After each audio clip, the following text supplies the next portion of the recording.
Okay, so today's kind of a cool day. This is going to be a really cool episode, and it's just me because I'm the only one left out of the loop here. Let me explain to you what I'm talking about. See, it's no secret that I went to the very first AEW Dynasty, and I don't shut up about it. It's known fact. I was there. I will let everybody know that I have for years. But fun fact alongside that is I've never watched the pay-per-view back. And it's been uploaded to HBO Max now, thanks to AEW, thanks to HBO Max. It's been available for me to watch on demand for quite some time now, but I've never watched it. So today, after I film this here introductory video, I'm going to put this shirt on for the very first time. I've never worn this shirt. I swear in my life, I've never worn this shirt. I'm going to sit down and go watch back the first AEW Dynasty again for the first time since being there live. And then I'm going to come report back to you guys and let you know what I thought of it, the differences between what it was like live and what it's like to watch it back on demand. Because let me tell you this much. I was there for Danielson and Ospreay. It was a hell of a match.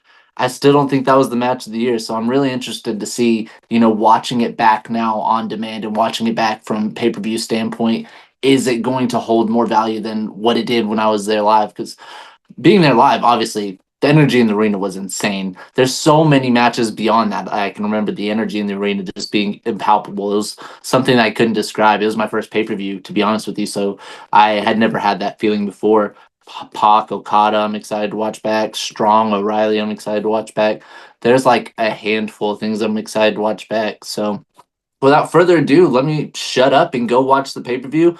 I'll come back to you guys here in a minute. It's called a promo, Shut kid, your and mouth, if you want to John. be the big dog, you're going to have to learn how to do it, so go ahead. You ready? No! I said, are you ready? That was good. Glad you finally decided to pull that giant stick out of your butt and have some fun for once in your life. You're uneducated marks! You sit there on your phones tweeting out your opinions like they're worth a damn. Let me explain something to you people. You don't know shit! And I'd like to think that maybe this company will be better at... I've finished AEW Dynasty 2024 all the way through now. I've put the shirt on for the first time, and I called Mike to come talk about it with me because I didn't want to do this alone. Hey, Mike. Ding dong. Hello. What up? What up? Yeah, so you didn't see the introductory video because I just called you to join, but basically, like I said, what we're doing today is I've watched AEW Dynasty 2024 back, and I get to talk about it now, the difference between what it's like to be there live and what it's like watching it back on pay-per-view. And I'm surprised at how many notes I actually made. There's actually a huge difference watching it back on pay-per-view and being there live. How much of Dynasty do you remember before we start the first one? Man, I think it was like that Dynasty, of course, with the Danielson versus Ospreay, Swerve versus Samoa Joe, and Big the international championship, right? That happened. Was it Roddy? Was Roddy at the international title at the time? Yes, he was. And that Oh, match, I've talked about it a bunch, was probably one of the ones I was looking forward to the most. Him and Kyle. oh yeah. Him and Kyle. Watching the pre-pay-per-view video package, I got goosebumps. Man, I got goosebumps. It really did put me back in the arena, give me that feeling. I remember being there in my seat watching the, pre-pay-per-view video package playing before the pyro goes off and stuff. And watching it back on Max, watching the pay-per-view back, same feeling. Same exact feeling. mm-hmm.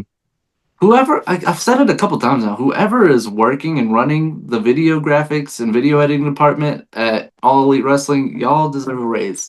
Please give those men and women a raise. They really never miss on their video packages. Mm-mm. Like they really like set the bar on like when it comes to promoting their pay-per-views and actually just going through like none of the like mediocre stuff. They just kind of like they made their own like production on like when it comes to video packages, and especially with the feuds that they have. It's just so good. I feel like I looked at myself. I was like, I'm wearing an AEW hat today. It probably sounds like I'm being biased when I say this, but I promise I'm not. This is a genuine statement. They really just are that good at their job, and that's why I'm wearing a hat. If we're being truthful, Mm-hmm. it's because of how good at their job they are that I'm wearing the hat to begin with. Give me a hell Yeah. Dude, before I actually talk about the opening match, I didn't put this in my notes because watching it back on Max, you don't get to watch the 0 hour, and that's what kind of makes 0 hour special. Is it really does have matches on there that like you got to watch 0 hour to watch.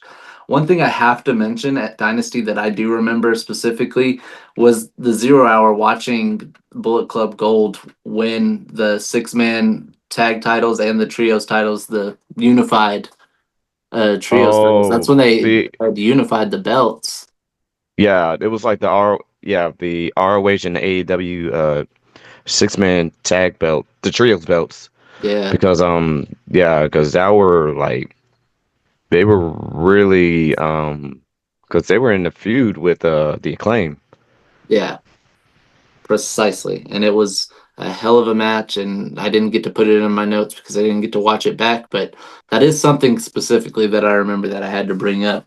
It was a really cool moment. Mm-hmm.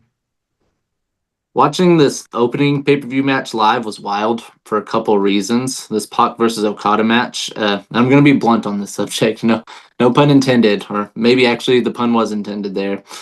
In the state of Missouri, you see, marijuana is recreationally legal. And before this pay per view, outside the venue, I had eaten quite amount of edibles. I had eaten a significant amount of edibles, and they all started to really kick in right before this match. So when it had started, I had this whole head trip about being like 21 hours away from home watching a fantasy level matchup that I didn't even think would be a thing, Pac versus Okada. And so the also on top of this, the day of the pay-per-view, I actually had upgraded my seats. I had upgraded to get a closer view, and I'm grateful that I did because it provided me with like next level experience being at this pay-per-view. I was originally supposed to be the tickets I was given was like right front row balcony, right above at the second row. And then, yeah, day of, I was looking around and there was some seats I could trade up to that were down in the sectional on the hard cam side. So I was like, let's go. Oh And shoot, dude. yeah, You it was damn, an you were lucky. experience. It was an Dude, that was experience. yeah, you definitely lucky. You got the upgraded seats. Yeah. The edibles cooled down after a while, but I remember the first like 30 minutes of that pay per view. I was just lost in the sauce thinking, man, I'm far from home, and this is a match I didn't know I'd be seeing, 2 months prior. Because I think Pac had just came back too, just shortly before that. He had just came Yeah. back from being on an He just extended stay. because he just came back and Pac just won. I mean Okada, he just won the Continental Champion from Eddie. Yeah. Uh, so this opening match live, like I said, fantasy level massive. Watching it back on pay per view, that feeling didn't change. The match was solid to watch, and I remember, like I said, when I came out of the pay per view, I listed it as probably like top three best matches I had watched there. I would argue that the match looked even better watching it in TV format than it did live. The amount of spots, the camera work in this match that you don't get to see from the live perspective. This match was even better than I would have remembered it being. That was a crazy assessment. Mm-hmm. It's like, Yeah, because the difference of like the match, seeing the person, and then watching it on TV, it gives you a different perspective. yeah, It gives you a different perspective that you didn't think that it was going to be viewed like that, especially with commentary also. yeah. Commentary adds a lot to it. I'll probably add that one in there a couple times in this episode going forward as well. But like I said, even watching it live, I was like, Pac vs. Okada was a banger. That was one of the best matches of the night, and it got verified watching it back Yeah, on Max. Thankful to Max for airing, and having these pay-per-views on demand now. It's really, really cool, and it makes it. I think we asked for it for so long for AEW. Now we actually have it. We have a full catalog where we can go back and watch stuff like this. It's really cool. yeah, that definitely is stuff, and especially like with like Amazon Video, they have the pay-per-views also. Yeah. Now the last one they screwed me over on. but they made up for it by giving me my money back. So we let it slide. We let it slide. Yeah, I remember last pay per view wasn't all that great, but I mean it was great. The pay per view was great, of course. Just the main event, the of Wrestle Dream, went out on the Amazon feed, and I think the whole internet was upset about it. But anybody like me, I think a lot of people included, had got a refund for it, so all's well that ends well. You just made the list! Next match.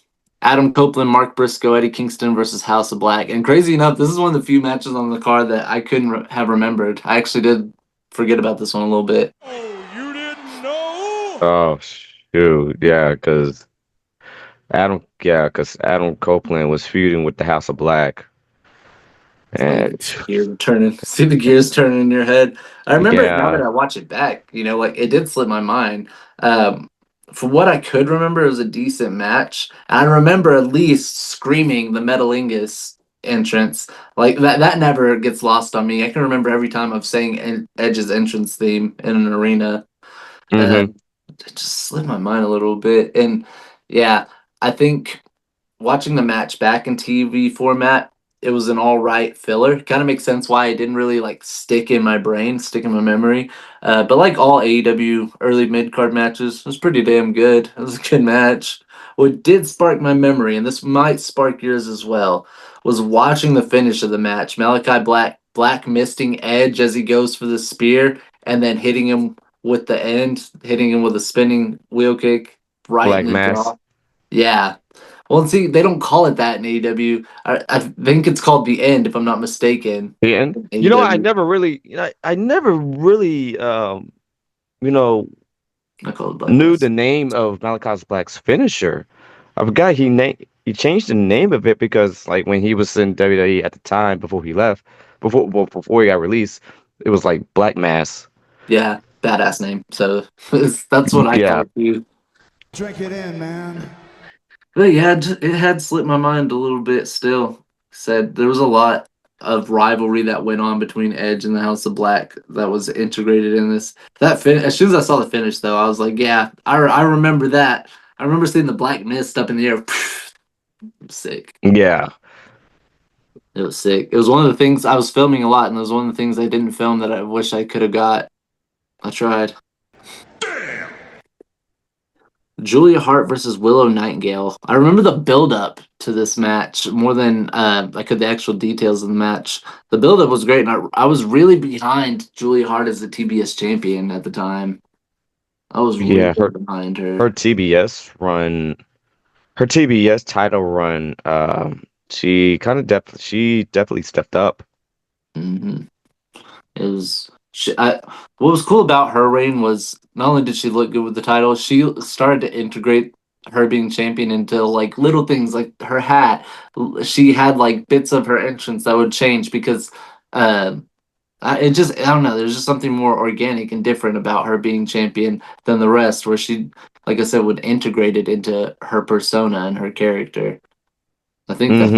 the TBS title hat, was like the staple of it. For being honest. Oh yeah, yeah, yeah. I forgot about that. Yeah, because there was like little like there was tidbits of like her hat and stuff that goes with her belt and stuff. It was pretty look cool. Like I said, I couldn't remember much what happened in the match, but for this match, it really opened my optimism up for watching how good it may have actually been. And watching it back in TV format, I watched intently. It was pretty good. Maybe not full banger level, but it was all right. Here's the kicker though, and Mike, I can't make this up. I really looked at this match on the card, and when it started, I swore I remembered Julia retaining. I was so wrong. I forgot Willow actually won the belt here, and Mercedes had came out afterwards. Oh yeah, because Mercedes just came in to AEW. Hmm. She just came in and stuff. So that was kind of why like that's kind of why um Willow dropped the title. I think actually yeah, Willow dropped the title to Julia. I think yeah. Did she Damn, I can't drop it back to remember. Julia? I don't. See, Oh no, I couldn't remember. At I this think. pay per view, like I said, I thought I remembered Julia Hart retaining, and then surprised me. I don't know how I could have forgotten Willow Nightingale actually beat Julia here, and I thought Mercedes Oh took the shoot! title from Wait, Willow. yeah, yeah. Oh yeah. Wait. Okay. I realized. Yeah, because it led to the feud between Mercedes and Willow. Exactly. Mm, So okay. I'm going to AllEatWrestling.com to look at the history. Yeah, she dropped. Julia Hart dropped it to Willow. The date we're talking about, Willow dropped it to Mercedes, and for 521 plus days, Mercedes has not dropped it to nobody. So Nobody, not since that win. nobody. She broke Jay's record. Somebody needed to. Yeah. Yeah. I don't know why. I just looked at it, and then of course when it happened, when Willow actually won the title, and I saw it, I was like, oh yeah, duh. How could I forget? It all kind of came back. I think I just loved Julia Hart so much as a champion, I wasn't ready for it to happen. I wasn't Yeah, I ready. wasn't ready like for her to drop it. Yeah, crazy that I forgot that part. Hey, again, I said this a couple times going into the event, since the event. Uh, This was probably one of the top three matches I was looking forward to the most, maybe the second most underneath Danielson and Osprey. Roderick Strong, Kyle O'Reilly, international belt. And I knew then what I know now. Expect the best of graps to be had with this one. Oh yeah, definitely, And shit, definitely. I know it was, and I know Roddy's international title was short. It was short lived, but it was good though. It I was wanted good. it to keep I, going. yeah, Spoiler alert, I dude. To wanted be him to beat honest, Osprey. man. To be honest, I really wanted to like have Roddy to keep that title a little bit longer, because Mm, like, dude, like that because that was his first AEW title. To be honest, because like, dude, I want to see Mr. ROH Legend to just go off. yeah, my feelings about Roderick Strong are pretty strong, needless to No say. pun intended. So strong. Like I legitimately wanted Will Ospreay's first AEW loss to be Roderick Strong beating him and retaining the international title belt. I said it. I said what Mm-hmm. I said. It didn't happen. It didn't happen, as we know. But digress some more. Watching it live in the crowd, this match, I was glued to every hold and filming a large majority of the whole match for myself and for the channel. I remember watching it back in TV perspective, nothing changed. Still just as much of a technical banger. And like just like that first match, I think it went even harder in the TV format than it did watching it live. And then hearing after how loud the pop that we gave for Adam Cole getting up out of his wheelchair was, that was really cool. Because I mean, I remember the moment. I remember being that loud. But when you hear how loud you as the crowd were back, that's really cool. Yeah, that was I, pretty cool. I just thought about it. I've gotten to be around for some cool non wrestling Adam Cole moments. Yeah. Yeah. Maybe, Oh shoot. Yeah, because Adam Cole. Yeah, Adam Cole came back, got out of the wheelchair and stuff. yeah. Oh yeah, because that was at the time when Adam Cole and I think did MJF return on that pay-per-view, right? No, not at Dynasty. That was before, that we had the World's End ending. Adam Cole screws over MJF, reveals himself as the devil. Samoa Joe takes the belt. Um, Adam Cole, though, before that and during the time, had been out with an ankle injury and in a Mm, wheelchair because of the Grand Slam ramp. No wrestler took him yeah. out. It was the Grand Slam ramp. Thank you very much. Yeah. I had a grudge with that ramp. I had a Yeah. grudge with that ramp. Yeah, I would say the last moment seeing Adam Cole wasn't the coolest. I mean, just for the fact that it made me sad, but at the same time, getting to be there for him, that's the part. I got to witness his last match as of now. It's not his last match ever. I know he's coming back, but Oh, he'll be back. he'll be back. But still, going back to Dynasty, he got out of that wheelchair and walked down the ramp. We said, Adam Cole, baby. Yeah. That pop was loud. Yeah. Oh, you're welcome, guys. You're welcome. We did that. Being in I'll say this much as a little side note. Being in St. Louis was awesome. I'd never been there before. I haven't been back there since, but it was a fine city. I loved a lot of things that we did there, and I loved getting to be a part of this historic pay-per-view. So Mm-hmm. next match, Hook and Jericho. Going into this match live, of course, I was heavily invested. But again, when the match popped up on the pay-per-view, I was like, "Oh man, I forgot we had this match. Forgot we had this match Yeah. too." This is slipped my brain a little bit. I remember some of the spots live and some of the match, but not nearly enough to remember if it was a good match or not. Oh, you didn't know? Mm-hmm. I Yeah, did. because that was the learning tree gimmick that he Yeah, we had. just barely started it. I didn't realize it, but yeah, I was watching it back, and this was like just the start of the learning tree gimmick, just barely. Mm-hmm. Um, I did realize watching this back on pay per view though, I kind of miss Hook's Action Bronson theme. For being honest, Same. not Same. It I'm just not fits so hating. well for him. It's not trying to hate. I'm not saying the Frank Sinatra thing is weird or not good, but like that Action Bronson theme hit, like he just had an aura about him. That's the Hook aura I wanted. I needed. Mm-hmm. Drink it in, man. Yeah. I like his theme. Like, I'm not gonna lie, his current theme right now, yeah, it's cool.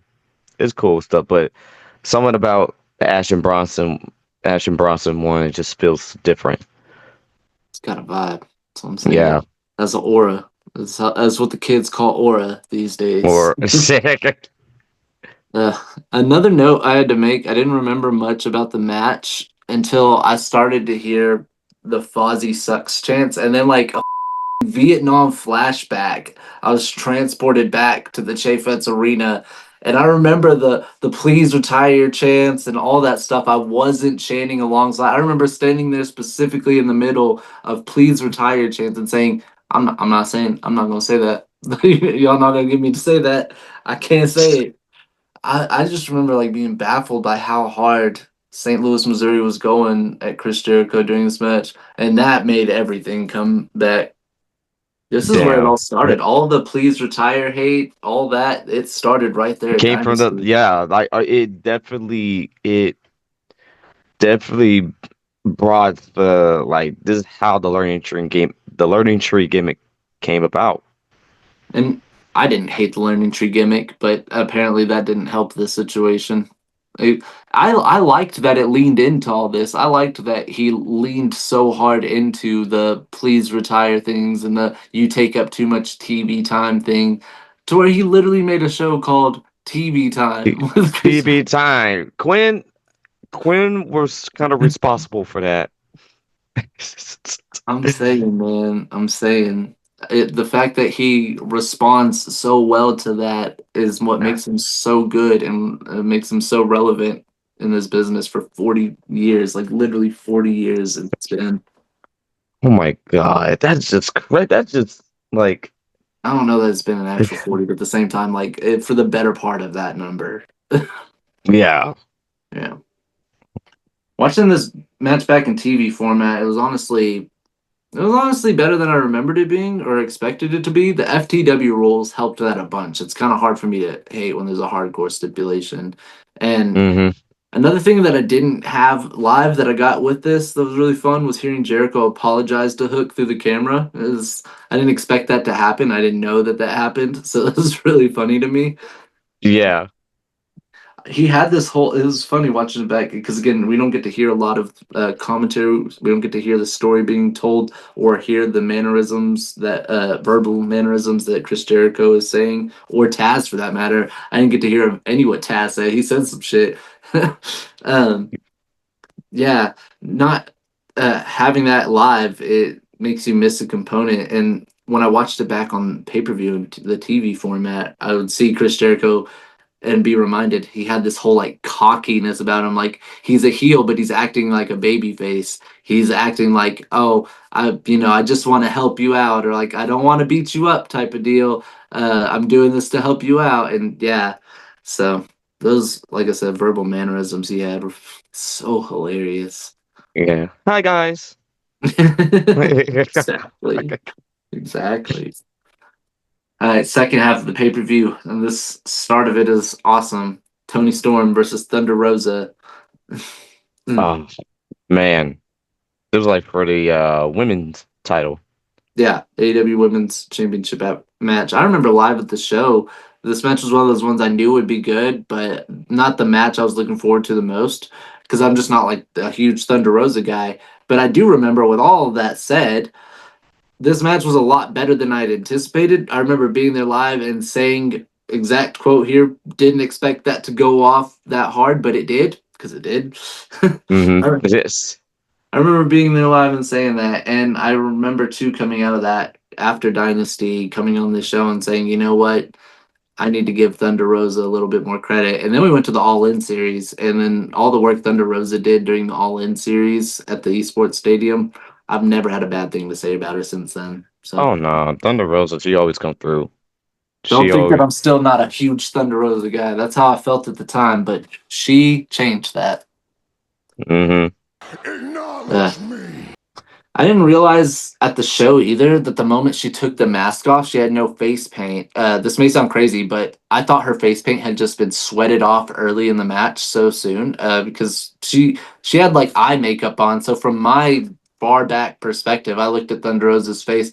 I thought she just had like sweated off the makeup already a little bit, but no, she had not had any face paint. This was a huge part of the storyline. It's basically, Tony Storm was trying to say like, Oh, you hide shoot, yeah, behind this mask type of deal. Mm. yeah, yeah. I forgot. Yeah, cause she was wearing like certain gear, and then she had like no face paint. Yeah, No, it was a huge part of the storyline. It was really cool. And again, it's another component of watching it back on Max and watching it back on pay per view that I didn't get to have live. I'm like, oh wow. On top of that, hearing Nigel's perfect commentary on this match was a treat. It was like yeah, that's something I didn't get live. Nigel came on because Taz had left after the Hook situation. Taz was doing probably the best commentary the night prior to that. Nigel came in, did spotless commentary work. So, oh yeah, he definitely did. watching the actual match back from TV perspective, it was just as good as I remembered it. Even better for the aspects of extra storytelling you get from the camera work and the commentary, like we keep talking about. That's just the biggest thing that keeps on pulling up for what I liked about this experience as opposed to being there live. Now, it's time for the big match. It's time for the big match. The big Okay, Hold on, I think it says on the back of here like I was there, or yeah, I was there at this yeah, place because I that's the was. date. Y'all didn't know I was there. If you didn't know by now, I was there. Like now, I was there. Like proof. It's Yeah, this match obviously had like a lot of substantial gravity to it. Let's give full context again here so that everybody knows how I'm approaching this match. Is because of this match and because of one of our lovely sponsors at the time paying for some of my travel to go see this pay-per-view that I ended up in St. Louis to witness this and live an unforgettable experience in that arena during that match. I felt an energy that could only be described as electric.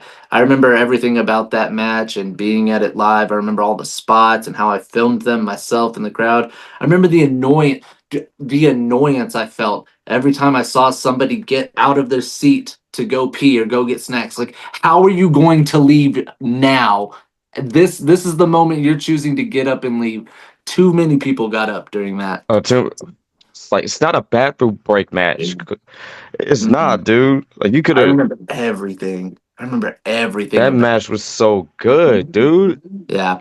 And yes, it was a great match. And I tell you this now, and I say it every time. I didn't think it was the match of the year in 2024. I just didn't think it was better than the 5-on-5 cage match at New Beginning, United Empire Bullet Fire Club. versus yeah. Yeah, this was 6 stars for sure. This match we're about to talk about, 6 stars for sure, but wasn't better. So now today, as we're filming this, was the first time in my life I ever watched this match back in TV perspective to see if that changed my opinion any. And before I could get into that, a side note, a fun fact though, this was also the first time I got to see Osprey wrestle live when I was there at the arena. Obviously, I'd seen him a bunch of times Mm. on TV on the internet. Mm. Never had seen him live, and my first match to watch him wrestle live in was against Brian Danielson. That's a really cool thing. No, that's really crazy because like I think first time seeing him wrestle in person was All In for me. Oh wow, you hadn't seen Yeah. him prior to that. Wow, I guess yeah, a lot of No. people in Texas feel that way. Huh. Yeah, because like we definitely saw Osprey wrestle like New Japan and stuff, but like AEW, we got the opportunity to watch him wrestle in person. Drink it in, man.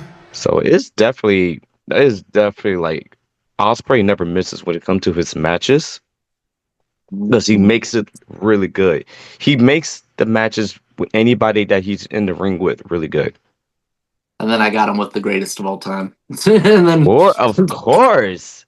dude, watching it back in TV perspective, it was definitely a whole new experience in comparison to the live viewpoint because I got to see and hear the parts of the match I don't get. Again, the commentary and camera work adds so much to it, and so did we as Oh, a crowd. Another thing I don't point out, and like, also mm, I'll let you finish, but I wanted to say one thing about it and stuff. I'll let you finish.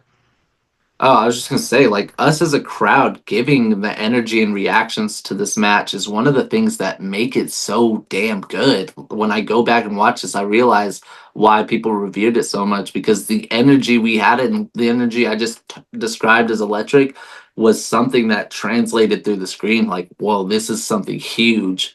So that's a component we haven't brought up before. Yeah. So what I was gonna say is that there seemed to be like a tradition now in AEW, like where like Mm, dream matches are being made, and like the day of the event, the match is it's going to be starting to happen. In the beginning, the crowd, everybody is up. yeah, Everybody is up. The bell hasn't even ring. Well, the bell rung. Every everybody in the crowd was like all in their feet. And not only that, it's the camel work was one of their hands, and you see like uh the other opponent from the turnbuckle and stuff. Like yeah, it's gonna be a fire match when you see somebody's like their fist and stuff is from like a camera angle. It's like always in the beginning of the match. It's like there's gonna be a fire match when you see like yeah, a certain camera angle in the ring. yeah. And this particular match, that is like they got that perfect camera angle that you just described, and the guys in the ring organically, without even trying, had the perfect setup. They knew to go nose to nose. It was like a Rock and Hogan moment. I remember again being there right there in the arena, looking at it from back here, faced as a hard cam, like again sitting at the hard cam section, facing it. I was like, yo, this is huge. And it wasn't just standing up when the bell rang. You were correct. We were standing up before the bell rang. We were standing up when Will Ospreay made his entrance. Was the time that everybody stood up. I was up before that. I was up for Danielson's entrance, but no, Yeah. when Ospreay made his entrance, I remember the whole arena was up on their feet, and they didn't start to sit down until some of the more technical wrestling started to happen in the beginning of that match. It was Oh, really cool. yeah. That's like that's when it's like you're about to see a like peak of wrestling in this very spot. Yeah, I want to tell Like, y'all something that nobody knows though. I've never said this before, and it's because it's one of those things like, did I really? I don't know. Did I start an ECW chant? I don't know. But this one, I swear, whenever the bell rang, I was one of the first people to just start chanting "Holy shit!" I'm pretty sure that "Holy shit" chant you hear during the beginning of this match, as soon as the bell rings, was started by yours truly. It was just mm, that big of a moment. I needed everybody around me to understand. I needed the how whole arena like to be on the same page as me. This is huge. yeah, like wait, we never thought like we would get to this timeline that we're seeing Osprey versus Danielson Yeah. like this like for the first time, right? Yeah. I mean, Yeah, first and only time. It's first and a only match in time. which, Like that is like, dude, that is just like if you would have told us like it in like 20 in the year 2020 last year 2024 that we get to see Osprey versus Danielson yeah. match of the year, 6 stars to be exact, hell maybe a 7, I don't know, but it's just like, dude, this is like It is rated two individuals came from different polar opposites, and they have like different wrestling abilities, but they have organic chemistry together. It's a match that is worth driving across the country for, and that's exactly what I got to do. If you told me during that time, even a month before it had happened, that I was going to get to see it live, I would have been blown away and baffled. It's something that, again, to this day, I don't shut up about, and I feel like I earned that right by getting to be there. So, Yeah, it's a just privilege. those type of matches where you say, "I love pro wrestling." Like Yeah. like tell them that's like why you love pro wrestling. Show them Osprey versus Danielson. If I could only just give people that same feeling of what it was like to be in that seat, though, that's that's what they need. That's what they need to believe. That's what. Hmm. All this said, yes, it was even better watching it back than it was being there live. We can only attribute the components to, again, getting perfect camera angles, perfect camera work, commentary, and again, us, the crowd, we killed it. It's just awesome to say I was part of the voice of Osprey versus Danielson in this match. But that said, I stand by my statement though, it was the second best match of that year. But 1v1 on and of course American and more globally recognizable scale, it was definitely the best. Out of if a million people watched one match and this was the match, it was definitely going to be the best match type of deal. Oh, definitely for sure. Like you know what stands out in that match when probably this is pretty much one of the best moments in that match was like to me it was the highlight of the night when Will Ospreay, you know, about to he's charging up his hidden blade, and you Yeah. see Brian Danielson about to hit the bazooka knee. Yes. And that moment right there. Everybody in the crowd was just so like the room was shaking. Yes. The I room was was filmed. It's shaking in our intro. because you know how intense that was gonna be. Yes. I And was I there right. remember and yeah, because I remember seeing like on Twitter somebody actually Who's this? have did like a Photoshop of where like Will Ospreay does the hidden blade, and then Brian Danielson did the bazooka knee, but it was like their shadows. They were just like about to collide. It was about to collide and stuff. It was like it was just so fire. I promise to our fans, because again, I say it, that's in our show intro, outro. I will never take that spot that I filmed out of the show's intro, outro. It's filming that particular spot, that iconic spot that you and so many others talk about, is a pride point of me. So that I think that will forever be one of those things that has to stay in our show's intro. Yeah, that will never be taken away. No. It just felt like it felt like your favorite two fighting game characters charging their own super and then colliding and see who gets the better outcome. Yeah. The moment after the match where Will realizes he hurt Danielson's neck and gets scared, it was way more impactful on the cameras than it was there live. You could tell he was like concerned there live and you could see the moment he realized it, but the camera really does a great work of like getting his facial expressions in there and like he can genuinely tell like, oh, I didn't mean to. And that's what stems the whole Osprey leaves the Don Callis family and becomes a full-fledged babyface sort of deal. Because Will Ospreay hitting Danielson with the Tiger Driver 97. Yeah. It That's was really tough that's to like watch. that was like a deadly move. Yeah, it was tough to watch, man. It's tough to watch. Hmm. Like it was really absolute cinema, to be honest. Now, in between that match and the main event was FTR versus Young Bucks, and this was my first time witnessing a ladder match live. I was hyped for that for the most part. I was, especially with the best two tag teams of the last generation being the participants in that ladder match. Hmm. Who's complaining? Who's complaining on that? Oh yeah, they've set the bar of like tag team wrestling.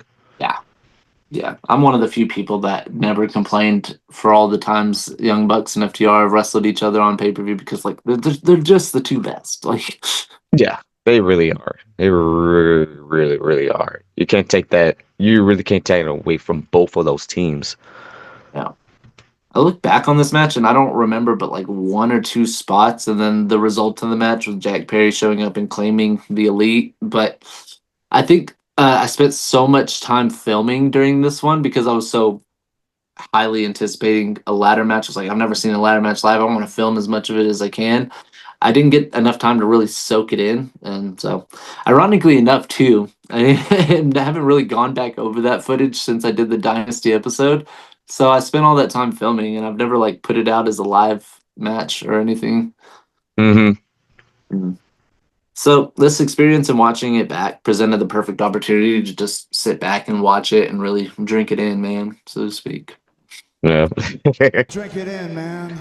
It held up leaps and bounds in that aspect. I loved watching this ladder match back. I filmed so much of it, and I remember out of the 1 2 spots, I remembered the spot where Dax got hurt because I was there watching from the side. His knee buckled on, and I was like, "Yo, he looks like he got hurt for real."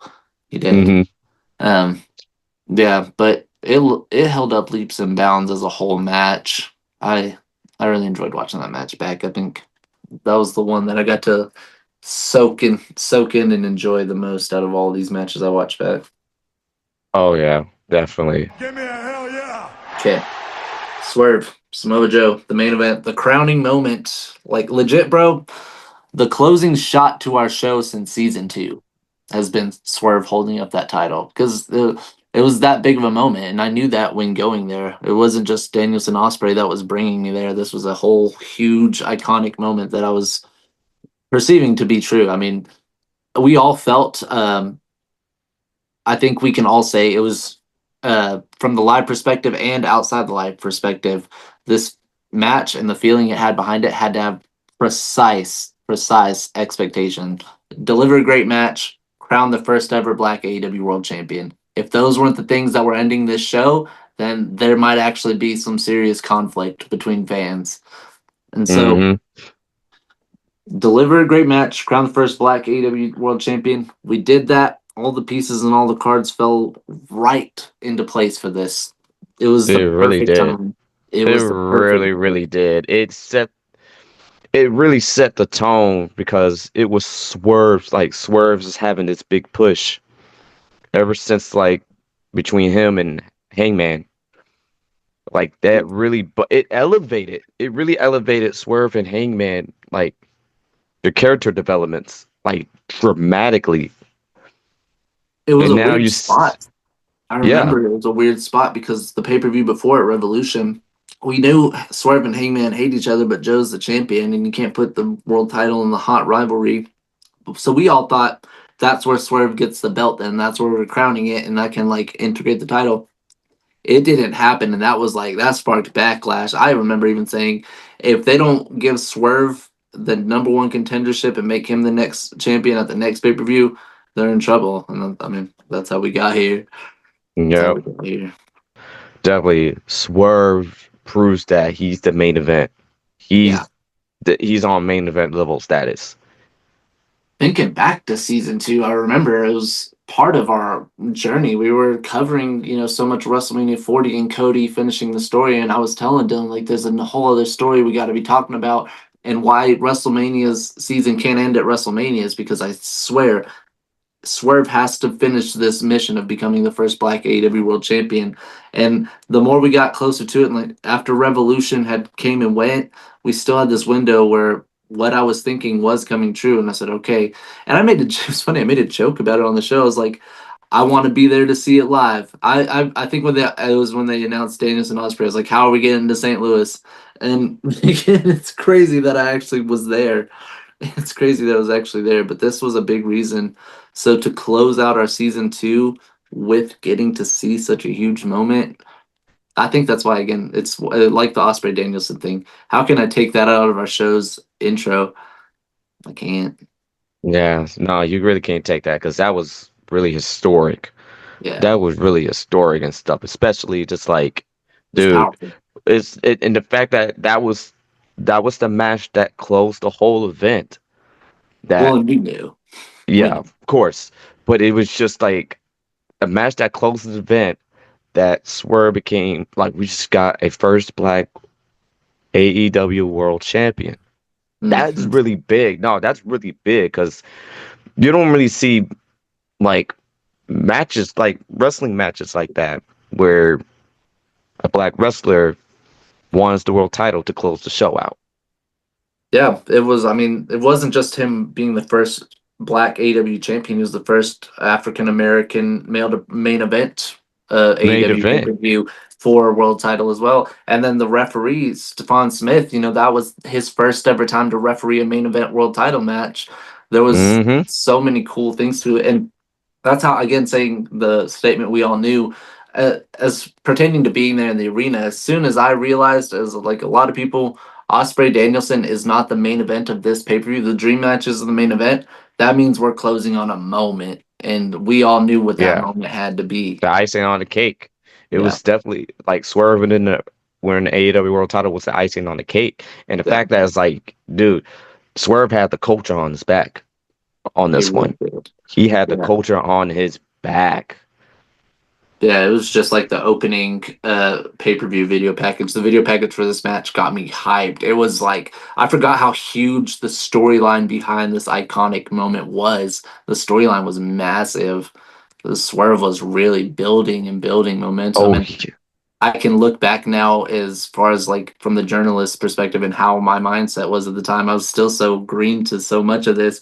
I was kind of post revolution, like, Tony, what are you doing? Tony, you missed the assignment. And Tony Khan, he knew he what pressed he the was button. doing. He pressed the button. Like Oh, he he got me. knew he heard us. Yeah. He He heard us said, though. hold And on. also um give credit to Samoa Joe Of course. of his little of like his world title run is short, but just because a world title is short doesn't mean it's it's not that good. No, it is good in its own right. Yeah. Watching the actual match live, I remember it being one of like the more solid matches in the card, up there with the opener and the international title matches. I remember the moment of Swerve winning being monumental and feeling so privileged to be a part of it, like we said. So to see if there were any differences in watching it back on Max, I wondered if there would be any at all, because again, like I keep talking about this from live perspective, but this is one thing that I want to bring up that I feel like I kind of brushed over. To see Swerve's entrance back like that, watching it back on pay-per-view, it hit so much harder than it was there live in the arena. I mean, Oh live in the arena yeah. was a cool entrance. I couldn't see as much of it. I didn't get the I magnitude of it. I It's forgot which beautiful. entrance that he comes out to. The Black Panther entrance, and it was beautiful. Oh yeah, it's a black. Yeah, okay, yeah. It's the Black Panther. Yeah, Swerve's entrance, dude. His intro, dude. Every time it's pay per view and stuff, and Swerve is on, his entrance never missed. Like he has the best like gear when it comes to like big matches. Like he came out to Yeah. Static Shock. He came out to the Predator. He came out Static to Shock the was top. sick. That was dope. But he came out to Tyler the Creator, Chromocopia. Hmm. That was like, dude, he was one of the ones right there. Like his entrance game, completely on point. His Static Shock look was so good that they made the new Static Shock look like him. Yeah, That's that's what's insane. crazy. That's That's what's insane. crazy. That's like, you know what, DC, that's y'all Static Shock. Make Yeah. Swerve the Static Shock. That's the gear right That's, there. he's better than the cartoon Static Shock. He's just older. Oh, man, yeah, we wouldn't have even brought that up in this episode had you not said that, and it sparked my brain. No pun intended. Yeah. The big fight feel introduction on the main event, it felt the same, both live and on TV. I will say that didn't change at all. I remember live, uh, you know, the Dapper Yapper making his announcements and it being a big fight feel, and then hmm TV, same thing, same thing. Yeah. The match itself, like I said, I remember it being more solid, and I was right on that. like the opener, honestly. I remember it being great, and then back on pay-per-view, it delivered even more with the added camera work, the added commentary. I can't point it out enough. Can't point it out enough. Yeah, But the moment, I will say, man, this is the one time I will tell you that it was better being at the arena for that. It's not that it was bad back on pay-per-view, not that anybody did a bad job making it, but I can't say it enough. It's still amazing. I can't describe the intangible feeling that I had being in that crowd when Swerve won that belt. That feeling is something that you just have to be man. there to know that. You have to be in that Everybody was crowd. everybody was on their feet, man. They was just went loud. They were hitting the Nana dance. That was just everybody was just so on their feet. Yeah, it you had to appreciate that moment because we all wanted it so bad. We all fought for it. Like I said, outside of the wrestling world, we all took to social media and said, why isn't this happening? It had to Hmm. happen. It had to happen at Dynasty in It St. had to Louis. be. That's just like no, this just has to happen, man. If Tony Khan pressed that button, it was history. It was a privilege to be there live, and it was a hell of an experience to watch this pay-per-view back. I'm really, really grateful that I did. It's something that like I just thought would be fun to do, and as I did it, I really got to soak in parts of it that I didn't before, and it made the experience feel even more special. I What's crazy though is like pay-per-view rating, if I were to rate this pay-per-view, before and after, I still would give it 4.5 stars no matter what. Whether live or back on Max, like it's 4.5 still. It's Yeah, valued the same. It could only be 5 stars if like the match card changed up a minor amount, but it was great either way. yeah, man. It was really good. Like the whole pay per view, I would say the whole pay per view was definitely like I would say it was like definitely 5 stars. You don't give it five. You all just want to give it 5 stars, but I'm It telling you, was when a so 5-star it's pay-per-view so happens, good. It it's was that so second. good, man.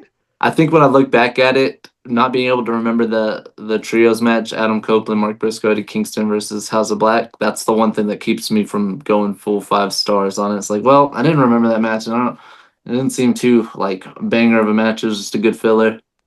Storyline was Just, good. yeah, just a filler. But overall, there's just like per, the whole pay per view it was just too good of a pay per view to like. It's just like it's right up there. It's really right up there. I look back on it now, thinking of all the pay-per-views we watched, and I mean, Revolution that year and Dynasty that year, some of the best pay-per-views that got put out that year, and I just didn't really get to think of that because I was there. I was too busy being a part of it. Like the back of the shirt says, I was there, and Hmm. now that I've watched it back, man, I just feel so privileged. I wrote down a couple takeaways from this experience before we go. A couple takeaways I had. And I can't point it out enough. This probably will be the last time I point it out, though. Camera work and commentary are integral parts of a pay per view experience. That's just something I've learned in waves in watching this back. While they Hmm. say you can't beat the feeling of being there live, and that does hold some truth, you can't beat the feeling of being there live. I would argue that it's really just about two different kinds of great experiences. Being there live, you feel the energy, you're a part of it, and you're part of the heartbeat of the show. Fans in attendance are what drive the show.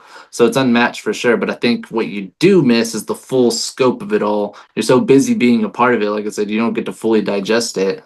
And watching Yeah, it in the format of the TV perspective, I really digested it the way I should. And I knew I was a part of history that night, but watching this pay-per-view back, I felt so much more magnitude to that sentiment, and I feel honored. I just really feel honored to have been there live. grateful to be a part of history. Huge history. Huge Thank history. you. The biggest. Now the real question is, Dynasty number 2 was in Philly. We didn't get to go. If Dynasty 2026 gets brought to Texas, which I speculate it will be, you gotta I hope go. so. You Uh, all go. man, if Dynasty ever, man, we definitely do need like Dallas really need an AEW pay per view. Like we got all in, but we need like other pay per views. Like if we get Dynasty or you get Revolution or Double Nothing or like That's the something over one. here. It's going to be Dynasty or Double or Nothing. You can quote me now. Texas will get a Dynasty or Double or Nothing in the future. We definitely, yeah, we definitely, we got to get a Dallas pay-per-view over here. We have All In. That was just a taste. That was really a taste, but we need the other ones.